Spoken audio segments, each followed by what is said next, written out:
қисми 22 романи Фирдавсӣ Сафар. Абудуллаф таклифи Фирдавсиро бо ҷону дил қабул карда, ба ҳамсафарии ӯ дар сафари ғазнӣ розӣ шуд. Фотимабону бо ҳамроҳии онон рафтани Бобакро ҳам лозим донист ва ҳатто ба ин исрор кард. «Туро дастиёр дар кор аст», гуфт ӯ ба шавҳараш. Бобак оби таҳорататро ҳозир мекунад, дигар ҳар гуна фармоишоти лозимаатро низ ба ҷо меорад. «Пас арӯсии ӯ чӣ мешавад?» пурсид Фирдавсӣ. «Ту мехостӣ духтари Яздондодро ба вай никоҳ карда ба хона биёрӣ». Бобак ин вақтҳо фақат бо хаёли ширинаш зинда аст. Бесаброна дар интизори ҷашни арӯсист.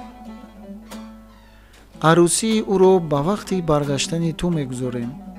Ман хонаводаи Яздондод ва худи Бобакро ҳам розӣ мекунам», ваъда дод Фотимабону.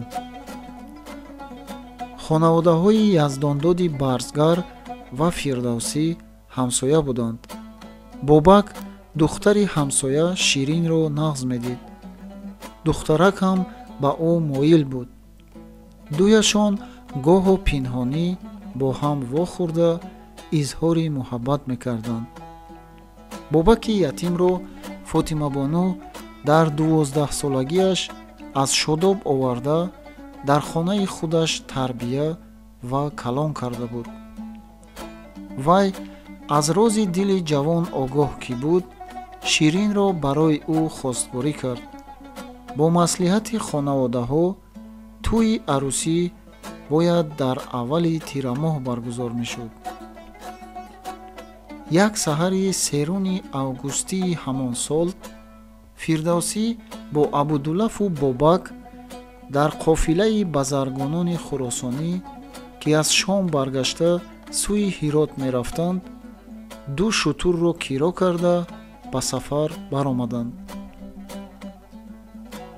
Дар 2 наҷоваи шутур шоир ва ровӣ савор буданд. Дар шутури дигар, ки қисми бештари зоди роҳ ва дигар лавозимоти ҳар серо мекашад, Бобаки ҷавон савор буд. Фирдавсӣ 3 нусха шоҳнома, 2 китоби пурра ва 3-ум қисм дар 7 ҷилд андохташударо мебурд. Рӯзона ҳаво хеле тафсон буд. Корвон бештар саҳари барвақт ба роҳ меафтоду то қиёми офтоб роҳ паймуда, гоҳ дар миёни ободиҳо равон буд ва гоҳ аз дараҳои кӯҳӣ. Аз рудхонаҳо гузар карда ба манзиле мерасид.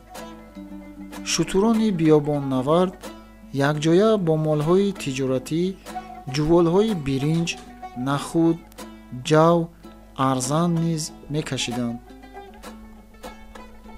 ғаларо бозаргонон дар Шому Ироқ харида буданд, то ки дар Хуросони каҳтзада ба нархи гаронтар фурӯшанд.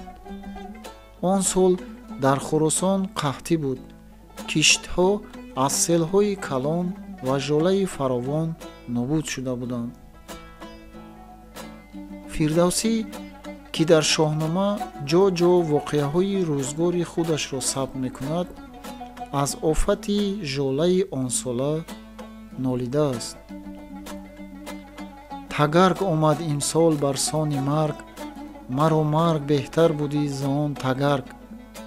Дари ҳезуму гандуму гӯсфанд, бубаст ин бароварда чархи баланд. Тагарг дар ин ҷо ба маънои жола омадааст. мусофирон дар қади роҳ деҳқадаҳои харобу абтар, кулбаҳои селзада ва бекасро медиданд. Дар шаҳру шаҳрчаҳо мардону занони хастаҳоли ҷулҳиндупӯш, кӯдакони гуруснаи беҳол, сарлучу пойлуч, гадоён бисёр дучор мешуданд, ки офати қаҳтӣ онҳоро ба ин ҳол оварда ва ба диёрҳои ғарибӣ ронда буд. Корвон дар манзилҳо 2 рӯз 3 рӯз истода дам мегирифт ва он гоҳ бозаргонон дар корвонсароҳо зуд бузург шуда ба фурӯши колои худ шурӯъ мекарданд. харидорон мардуми камобеш доро, аз ҷумлаи бошандагони деҳаҳои атроф, омадани корвонро шунида, дар корвонсароҳо барои хариди лавозимоташон ё фурӯши колояшон гирд меомаданд.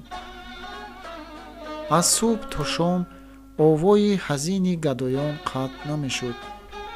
шабҳо дар саҳни корвонсаро ба рӯшноии фонус ё дар ҳуҷраҳои калон ба гирди шамъои фурӯзон ҳангомае барпо мегардид, ки амсолаш то он вақт дар ҳеҷ як роҳи корвонгард дида нашуда буд. абудуллаф дар давраи мусофирон аз шоҳнома бо овози баланд қиссаҳо мехонд. бештарини аҳли корвон пеш аз он номи фирдавсии ҳаким ва шоири тусиро шунида ва нафаре чанд аз ҷумлаи мусофирони нишопурӣ бо вай шахсан шиносо ҳам буданд. онҳо аз ҳамсафарии шоир хушдил буданд ва толиби хондану шунидани достонҳояш мешуданд. аз ҳуҷраи фирдавсӣ пои зиёраткунандагон канда намешуд. онҳо дастархони ӯро аз ҳар нав хӯришҳо пур мекарданд. ҳама муштоқи суҳбати шоир ё ақаллан шунидани сухане аз забони ӯ буданд. абудуллафи 45сола бошад, ҳунари хонандагиаш ба авҷи камол расида буд. қироаташ ҷазабае дошт, ки шунавандаро ба ҳол меовард.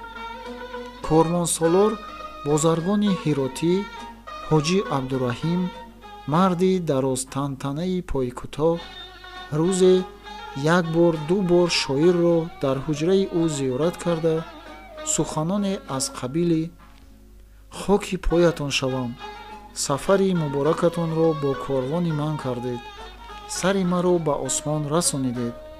магар ба корвон аз ин зиёд шарафу обрӯ ҳаст, ки бо вай шоири бузургвор ҳаким фирдавсӣ сафар кунад. ҳамин ноқаи савориятонро ба шумо пешкаш мекунам», гуфта тамааллуқ менамуду аз хони шоир бо хӯриши муфт шикамашро сер мекард. аммо чун ба ҳирот расида дар работи беруни шаҳр фуруд омаданд, корвонсолор бақияи музди қирои ду шутурро аз абудаллаф шумурда гирифту якбора ғайб зад. на фақат пешкаш кардани ноқашутур ба шоир, балки бо ӯ хайробод кардан ҳам аз ёдаш рафт. дар он муддат, ки фирдавсӣ дар ҳирот таваққуф намуд, бозаргон боре ҳам ӯро ба ёд наовард ва пайдо нагардид.